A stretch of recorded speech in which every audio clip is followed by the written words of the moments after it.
Buksan mo, papasukin ako. Tao po! Ano yon? Ay, pare pabili ng shampoo. Anong shampoo? Security. Anong security? Walang ganong shampoo. Walang security. Di, meron. Security shampoo. Yung talaga ginagamit ni tatay eh. Panlalaki eh. Malaki? Oo. Security. Ah, baka guard. Guard yun.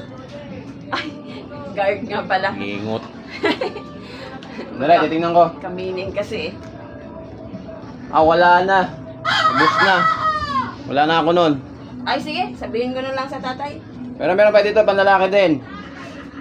Ito, head and shoulder. Oh. Pwede kaya yan? Oh, pwede yan. Oh. Head and shoulder. Bayad mo. Ay, pare. Pwede ba paputol? Kasi head lang naman ang sinashampuhan, di ba? Yung kasi shoulder, may sabon naman doon. Bayaran mo na nga. Bayaran mo na nga yan. Bayaran mo na nga yan. Dahil mo pa sinasabi. Bigyan mo pa ako ng problema eh. Akin na nga.